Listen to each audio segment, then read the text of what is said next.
All rise. Oui, vous levez.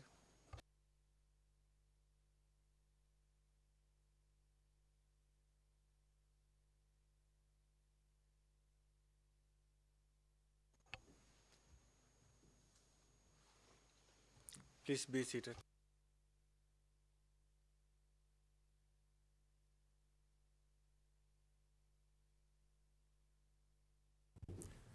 Mr. Taldi, please proceed.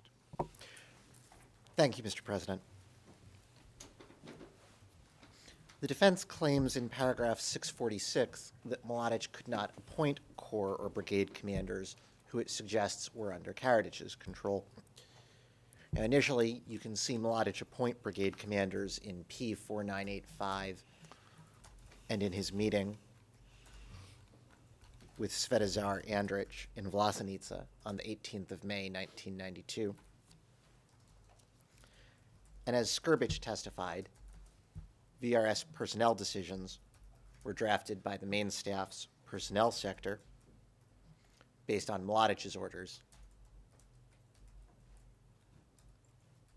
even when they were for Karadzic to sign. But more fundamentally, Karadzic and Mladić worked together to implement the common purpose. Both repeatedly underscored the importance of unity between the military and political branches, what Guerrero called the VRS's greatest value. That's P7391, page 3. And Karadzic, as Supreme Commander, recognized and relied on Mladić's essential role in the Army's efforts. Milivanović explained, for instance, that municipality president Duško Kornjača in Čajnice, a non-indictment municipality, had been the original brigade commander there and wanted to replace the commander who had been subsequently appointed pursuant to a main staff decision. When Milivanović and then Colonel Milenko Jovanović complained to Karadzic, Karadzic called Kornjača and he said, quote, "Duško, we are physicians. We don't know how to command in war. Let the professionals command." And that's how you see it working throughout the cleansing campaign. Karadzic meeting with Mladić, giving strategic direction, but letting the professionals command the army. As Karadzic put it in January 1994, he had, quote, "accepted entirely the decisions of all the officers and General Mladić." That's P4094, page 2. Now, while Karadzic issued some specific orders, primarily later in the war, that was the exception, and there's certainly no evidence that Karadzic went around Mladić and the main staff to order VRS units to commit crimes without Mladić's knowledge.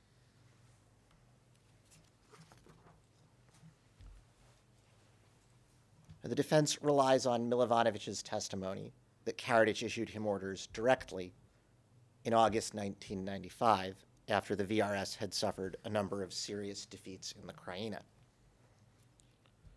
Now, Milivanović says during that period, Karadzic gave him direct orders, and then Milivanović explained, quote, "All the orders that I received from him were forwarded by myself to General Mladić, and I waited for his position because Mladić was my immediate superior. At the very least, he always kept Mladić informed." And that's at transcript page 16972 to 16973. This came long after Mladić and Karadzic had together used the VRS to ethnically cleanse most of BIH. And looking closer, this period shows the strength of Mladić's command. Even though Karadzic had attempted to reassign Mladić, Milivanović ran Karadzic's orders by Mladić, his immediate superior, and 5 corps commanders signed a letter supporting Mladić, P4284. Mladić continued exercising command and eventually Karadzic formally withdrew his decision, and they continued working together. Indeed, when the defense discusses this in paragraph 3287 of their brief, they cite orders Mladić subsequently issued as main staff commander in the very next paragraph.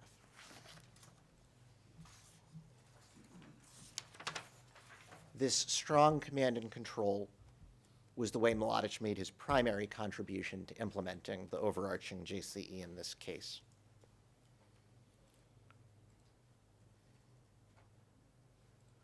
We set out his other contributions in paragraph 290 of our final brief.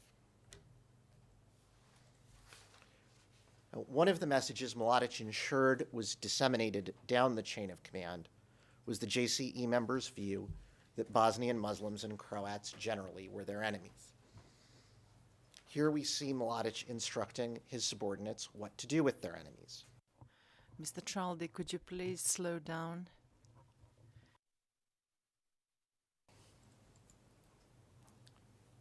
I'll try to accept, Mr. President. Mladić writes, quote, "Keep pushing energetically onwards. Pay no attention to what is going on around us. The Turks must disappear from these areas." And you see here the desire to expel being operationalized.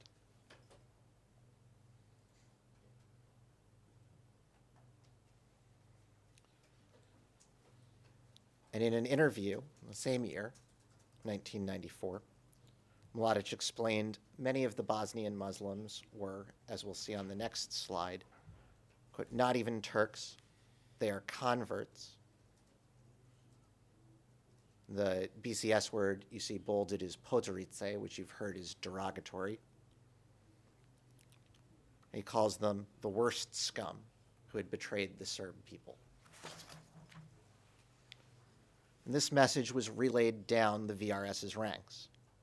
You see here P6647, defense witness Dragicevic, then the SRK's assistant commander for legal, morale, and religious affairs, writing that Serbs were genetically superior to Muslims, stronger, better, more handsome, and cleverer, and referring to them again as podrice. And we set out in paragraphs 72 through 82 of our brief the key role that Dragicevic's sector played in the propaganda campaign and disseminating the JCE members' message to the soldiers on the ground. You see this message throughout the VRS corps being repeated and operationalized. In 1st Krajina Corps Chief of Security Bogojevic's report on the removal of, quote, the enemy, that is, the Muslim and Croat population of Kotrvaroš, that's P3815. In 17th Brigade Officer Marko Samardzha's reference to, quote, the internal enemy, the Muslim population in our villages, that's P519. And in SRK Commander Galich's exhortation to his soldiers that, quote, the value of each individual and each unit is the measure to which they have safeguarded the Serbs and Serbian territory, and how many podrice they have liquidated, and how much of their territory they have seized.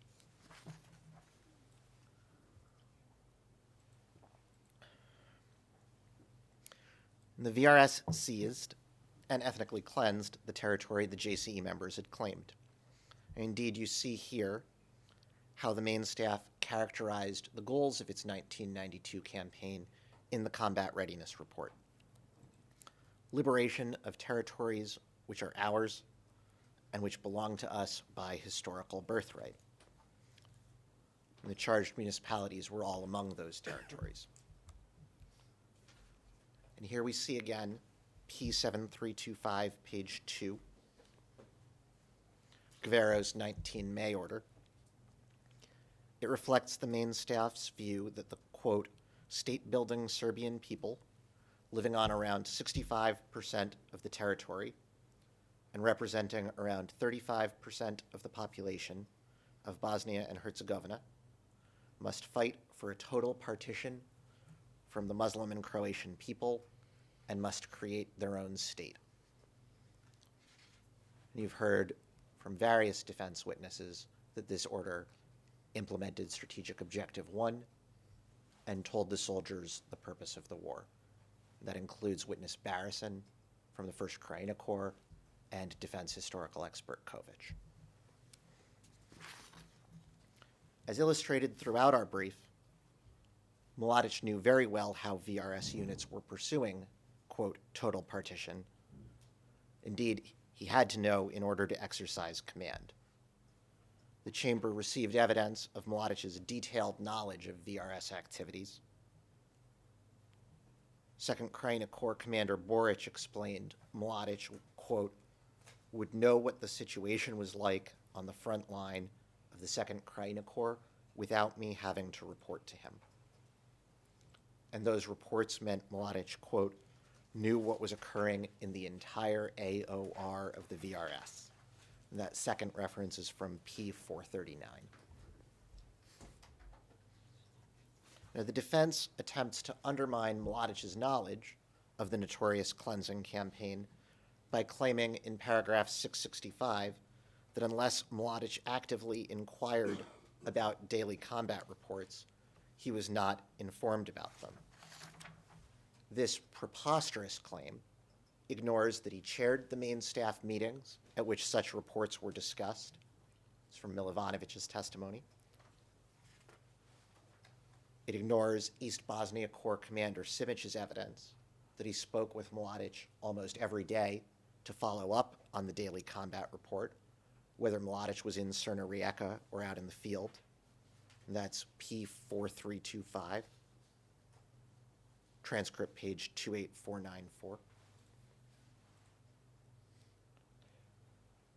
And it ignores that even the witness they cite, Banduka, testified not that the report didn't reach Mladić, but that it went to the operative center, and as long as Mladić was present at Crna Rijeka, quote, he would be conveyed that information from the operative center of the main staff or the chief of staff himself.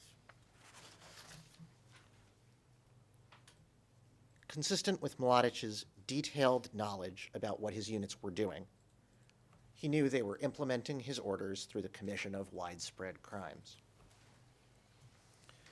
We noted in our brief, particularly at paragraphs 283 and 479, the international notoriety of the cleansing campaign. Many of the charged crimes were also individually notorious, in Bosnia or outside it. And for the charged municipalities, we set some of this evidence out in the knowledge and approval sections of our municipality narratives. But in short, the world was well aware of the nature of the cleansing campaign. Mladić must have known it too. He knew it from the international negotiators he met with. He knew it from the media. He knew it from meetings he recorded in his notebooks. And he knew it from daily combat reports that he received. Mladić received direct reports of crimes in some of those reports. The defense notes this in paragraph 736 of its brief without giving any examples, but they claim that he received reports from the military justice system that those crimes were being prosecuted. I will get to the military justice system in a little while, but for now I want to make clear that there is nothing in its reports that suggests, on even a cursory read, that it was successfully prosecuting the perpetrators of crimes against non-Serbs. We set out a number of direct reports of crimes in our brief, but just for instance, you see Mladić's knowledge in P3733, where the 1KK noted its, quote, attempt to expel, unquote, Muslim and Croat refugees to central Bosnia, or D418, where the 1KK reported that, quote, the Muslim population of the area of Lizhnia village has been expelled. These reports documented just a few examples of how the VRS operationalized the JCE members' common purpose. The evidence shows that the VRS and other Bosnian Serb forces engaged in the same pattern of crimes throughout Serb-claimed territories. That pattern was present throughout the charged municipalities, in most of which the evidence we cite in our narratives and our scheduled incident charts reflects that the cleansing campaign encompassed not just all the charged crimes, but all the various persecutory acts charged in count 3 of the indictment. And you also saw the pattern in evidence of unscheduled incidents, which reinforce and corroborate the pattern of crimes. And the pattern reflects the organization, preparation, and planning that preceded these crimes. It reveals the common purpose behind them. The only reasonable inference from the pattern of grave and brutal crimes committed by Mladić's subordinates is that the crimes were part of the cleansing campaign's purpose. And you now see on your screen, or about to, an order from General Mladić, a portion of Directive 4, reflecting the task Mladić assigned to the Drina Corps: exhaust the enemy, inflict the heaviest possible losses on them, and force them to leave the Birac, Žepa, and Gorazda areas with the Muslim population. This is an unambiguous order to expel the Muslim population, an order for ethnic cleansing. That clear interpretation is confirmed by, among other things, the fact that the VRS implemented Directive 4 by expelling thousands of Bosnian Muslims from eastern Bosnia. The history of Directive 4, which, as Mr. Tiger told you, arose from a meeting between Mladić and other high-level Bosnian Serb leaders, where they discussed the need to Čečenia, eastern Bosnia. The implementing order Drina Corps Commander Jovanović issued, which explicitly orders Drina Corps units to expel the Muslim population. And finally, Mladić and other JCE members' goal of establishing a homogeneous Serb eastern Bosnia, which had already been implemented through large-scale ethnic cleansing before Directive 4 was issued. You've heard evidence about how Directive 4 was implemented, and we address it particularly in paragraphs 401 through 412 of our brief.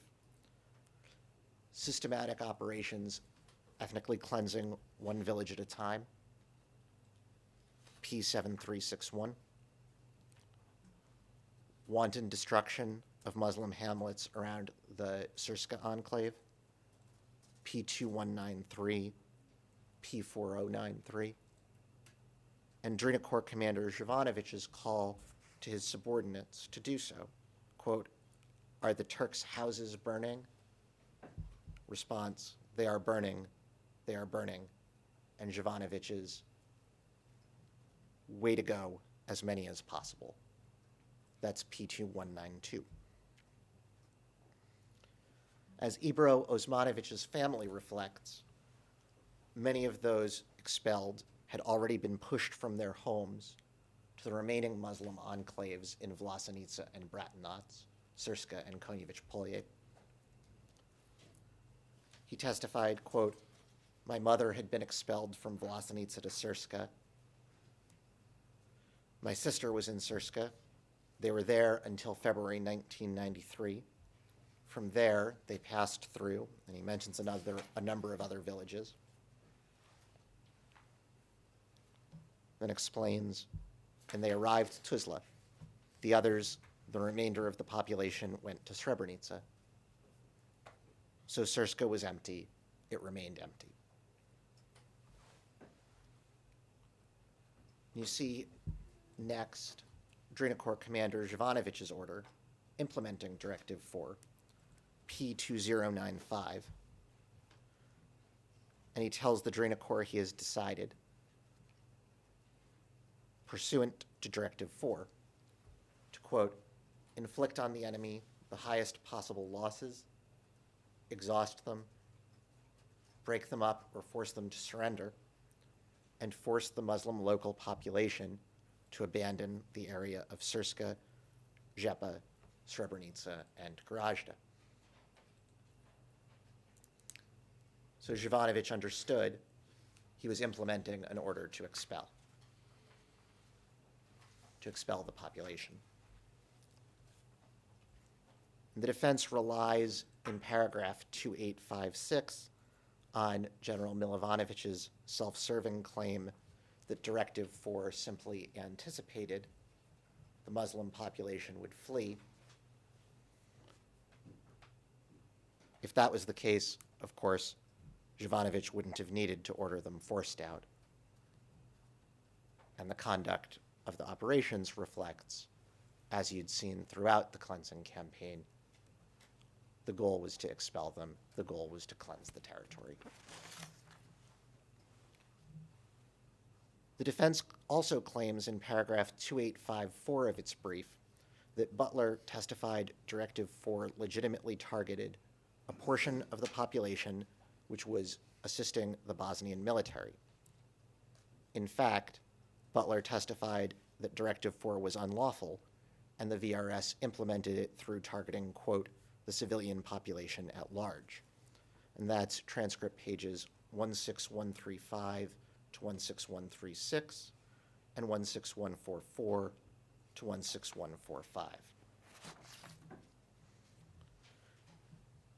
A Directive 4 just put on paper the way the VRS conducted its operations from the time it was established. The systematic ethnic cleansing conducted in its implementation reflected what the VRS had already done throughout Serb-claimed territory. And so what it tells you is that the way the VRS fought the war, burning entire villages, expelling non-Serb civilians, and leaving them nothing to which to return, was no accident. The directive merely codified long-term VRS practice under the name and signature of the man who had led the VRS in implementing the cleansing campaign from the establishment of the army, General Mladić. For instance, you see here P7086, an order by Birac Brigade Commander Svetozar Andrić on 26 May 1992 to, quote, move women and children out of the Muslim villages to Kalesia and Gračanica, whereas the men are to be taken away to collection centers.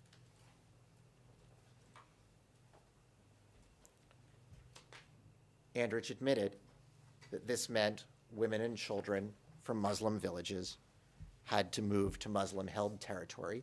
That's transcript page 34773. And you see here he was ordering his subordinates to move them. Realizing the obvious implications of this order for ethnic cleansing, he attempted in testimony to claim this reference to women and children in Muslim villages was in fact a reference to women and children of all ethnicities, before admitting at transcript page 34775 that the order specifically focused on moving out Muslim women and children. And you see here P7380, just over a month after Andrić's cleansing order, Mladić promoting him to lieutenant colonel. As you've heard and read, he ended the war a general and the Drina Corps chief of staff.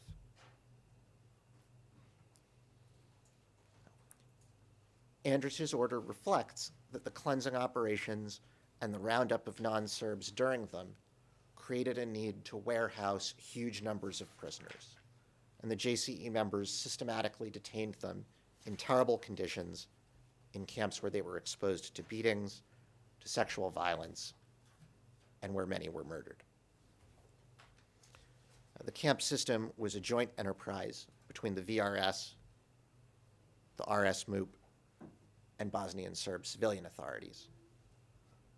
You see in P3801, Mijo Stanisic's 17 July 1992 report, that those institutions all shared responsibility for the system. He writes, "The Army, crisis staffs, and war presidencies have requested that the Army round up or capture as many Muslim civilians as possible, and they leave such undefined camps to internal affairs organs. The conditions in some of these camps are poor. There is no food. Individuals sometimes do not observe international norms, etc."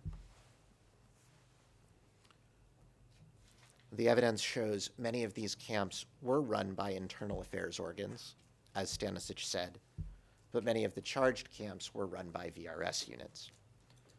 And we set out, particularly in paragraphs 312 to 313 of our brief, the evidence that the camp system was one single system, and following that, the evidence of the terrible conditions throughout it. The VRS played a critical role in the system, aside from leading the cleansing operations in which, as Stanisic noted,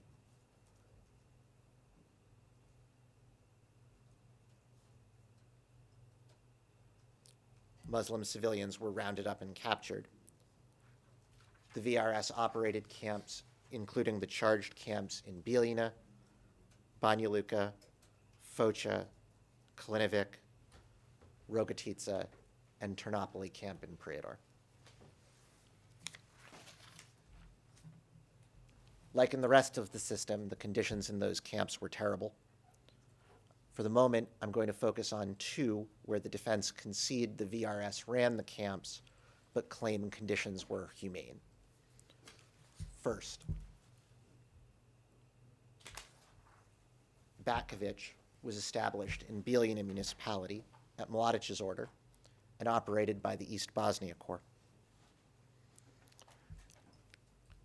The evidence shows it held thousands of non-Serb detainees in overcrowded and unsanitary conditions. Guards beat detainees, singled some out for particularly harsh treatment, killed several, and detainees were forced to beat and abuse each other. That's all in our scheduled incident chart.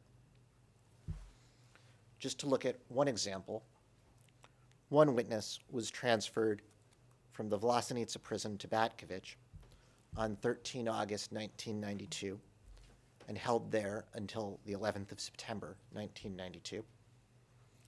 He was one of 10 detainees, known as the Special Unit, who were subjected to particularly cruel beatings and torture, beaten at least 3 times a day, ordered to beat each other and have sexual intercourse with each other. Often they were beaten in front of other prisoners. When journalists or Red Cross representatives came to Batkovic, the Special Unit members were hidden. And the injuries inflicted on this witness included a fractured skull, stab wounds in both hands and his left foot, cigarette burns, damage to his nervous system, fractures of his upper right arm, nose, and jaw, broken ribs, and damaged kidneys, as well as lasting physical injuries and post-traumatic stress. That's P2521 and P2522. The defense claims in paragraph 1629 of its brief that Batkovic legitimately held POWs and prisoners for whom there were suspicions that they committed criminal acts or war crimes. The very evidence they cite refutes this. They cite first P3806, which refers to the transfer of prisoners from Mladić. As I'll get to in a moment, the prisoners held there were known mostly to be simple civilians. And for the second discussion, can we briefly go into private session? We move into private session.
Now in open session, Your Honor.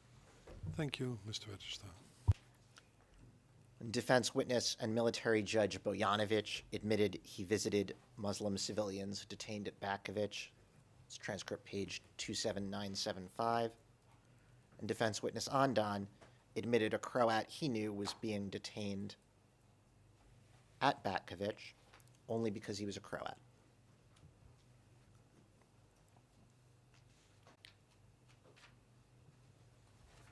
Quote, I couldn't find any other reason or explanation.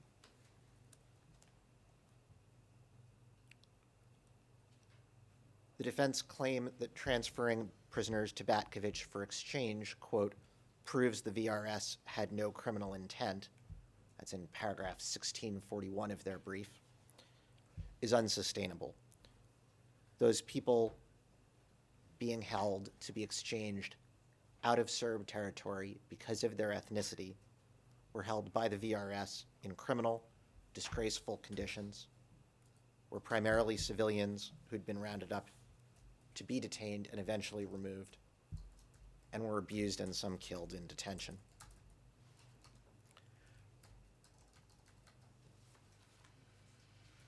Turning to Mladić, the First Krajina Corps held thousands of detainees there, almost all non-Serbs. They were held with insufficient food and water in crowded stables.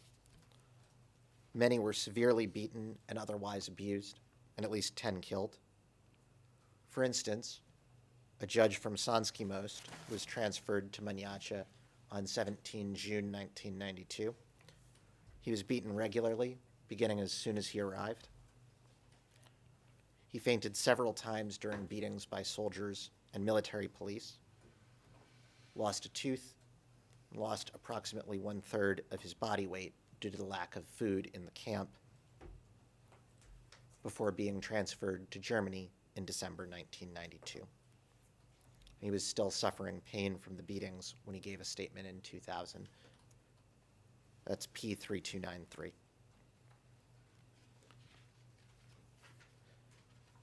The defense claimed that the VRS released detainees who were found not to have participated in combat is also based on Mladić evidence. That evidence, P241, shows 700 Mladić detainees being transferred to Croatia in November 1992, thus completing their permanent removal from Serb-claimed territory that defense witness Solaya admitted the Bosnian Serb leadership had made a condition of closing the camp. The other evidence they rely on, P219, simply refers to the intention to, quote, discuss the possibility, end quote, of some detainees returning home, but they cite no examples of anyone who did, perhaps because the VRS had destroyed many of the Muslim homes and villages in Sanski Most during its cleansing operations, as we set out in our municipality narrative.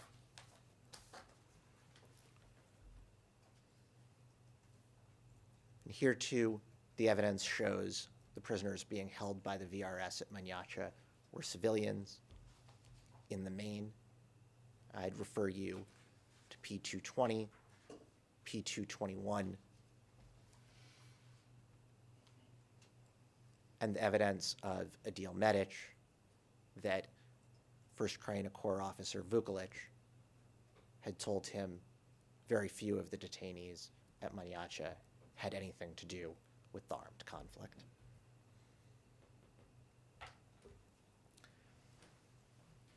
In paragraph 62 of its brief, the defense dispute what they call Piers Tucker's, quote, hearsay evidence, unquote, that Mladić controlled detention facilities, including Batkovich, KP Dom Focha, and Kula Prison.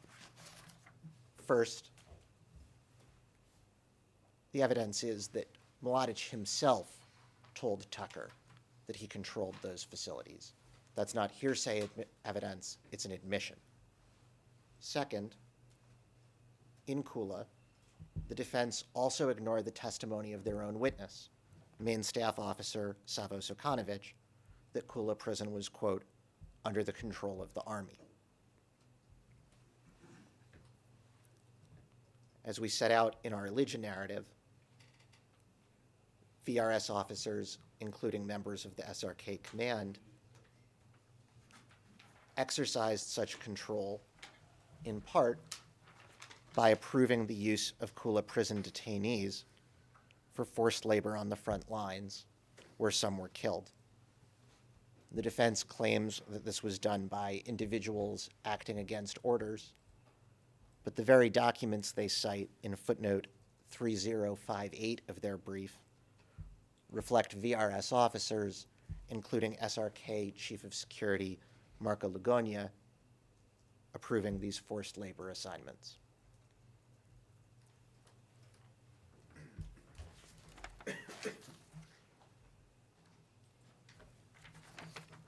And Kula was one of the hubs of the detention camp system, like Batkovic and Focha and Mladić.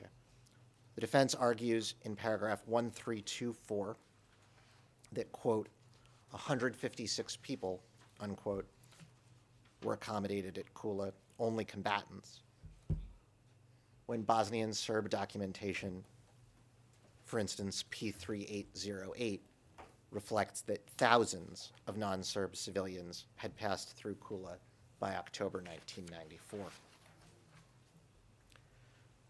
And we set out in paragraphs 322 through 332 of our brief just some of the evidence that huge numbers of civilians were detained throughout the camp system, consistent with the practice at Batkovic, Mladić, and Kula, and with the Andrich order that you saw earlier.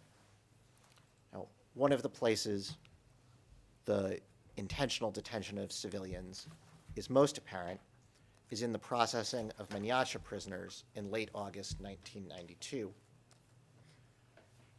after international condemnation of the Bosnian Serb camps. Mladić met with the presidency, and then the main staff tasked the Mladić camp staff with processing detainees. The camp identified 92 who did not participate in combat activities, also had serious health problems, and were attracting the attention of journalists and representatives of humanitarian organizations. You see that in P4288, and you see the criteria at page 1. You can see in this still from a BBC broadcast, P243, that such prisoners were attracting international attention. But 3 weeks later, only 3 of the 92 prisoners the camp staff had identified were released pursuant to pardons from President Karadzic. And you see other evidence that the 1KK was detaining known civilians there, for instance, in paragraph 341 of our brief. Finally, for today, I want to turn to the defense attempt to undermine the evidence of the individual charged crimes. The defense suggests for various crimes that crimes were committed by drunk soldiers acting on their own, or that civilians wearing military uniforms on the same day the VRS attacked a village committed crimes in that village during the attack, and somehow the VRS didn't notice. Now, we set out in the scheduled incident charts in our brief the evidence which, considered in its totality, conclusively identifies perpetrators. In various incidents, that evidence includes VRS reports showing units attacking villages on the date of the charged crime, includes witnesses' familiarity with their tormentors, which enabled them to identify perpetrators by name or unit, includes the use of heavy military weaponry like tanks, and is supported by the ability of witnesses from a society with compulsory military service to distinguish between different types of uniforms. I want to look at one such incident specifically, the cleansing of Novosiyotsi village in Sokolac municipality, scheduled incident A8.1. Crisis Staff President Milan Tupajic explained that the 2nd Romania Brigade surrounded and blocked Novosiyotsi on the evening of 21 September 1992. That's P3170, transcript page 15428. This followed Brigade Commander Radislav Krstich's order the day before to attack areas in Sokolov's municipality, P6641, which itself implemented SRK Commander Galich's order, P7408.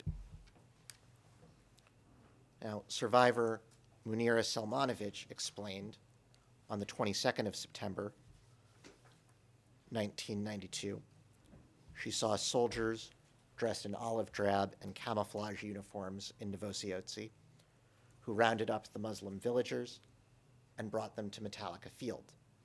That's P717, paragraph 8.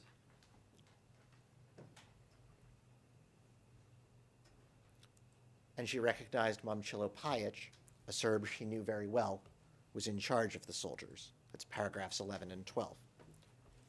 Your Honors, see who Pajic was on this document, a captain and military police commander in the 2nd Romania Brigade, the same unit Pajic mentioned, until he was promoted here to major in 1995.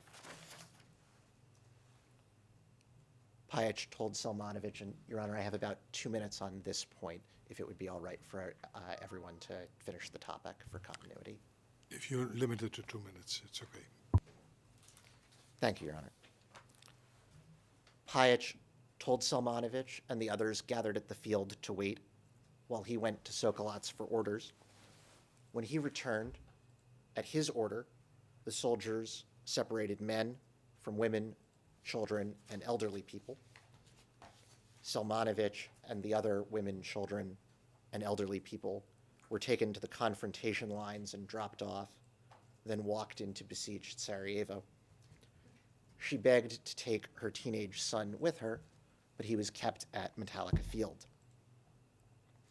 The 2nd Romania Brigade, you'll see on the next slide, reported to the main staff that evening at 1800 hours that it had, quote, Chischenia, unquote, the village of Novosiyotsi that day. By the evening, Pajic knew the men had been murdered. That's P3170, transcript pages 15427 and 15428. He, Selmanović, P727 and P7529 reflect that the victims were then buried in a garbage dump at a place called Ivan Polya. And the exhumation report for the site, P727, shows you the victims were the same people Selmanović saw, surrounded and detained by soldiers left behind at the field. Pajic's evidence that the men were murdered is borne out by the forensic evidence, P2262, which shows the people in the gravesite died of gunshot wounds, mostly multiple times from behind with high-velocity rifles. And you can see here the remains of the Novosiyotsi Mosque, blown up the same day by 2nd Romania Brigade engineers, found in the garbage pile on top of the mass grave. The slide is P2512, page 18, and the same information is in P727 and at transcript page 6818. So the evidence fits together like a mosaic to prove the crime and the identity of the perpetrators. I thank Your Honors for your indulgence, and I'll pick up tomorrow morning. Thank you, Mr. Traldi. Just for practical purposes, is the prosecution on schedule until now? We are, Mr. President, notwithstanding notwithstanding the timing of the commencement this morning, but we're still on schedule, I believe. Yes. Well, if it's only about those 10 minutes, then there seem to be no major problems, or at least not yet. We will adjourn for the day and will resume tomorrow, Tuesday, the 6th of December, 9:30 in the morning in this same courtroom, 1. All rise. Oui, vous levez.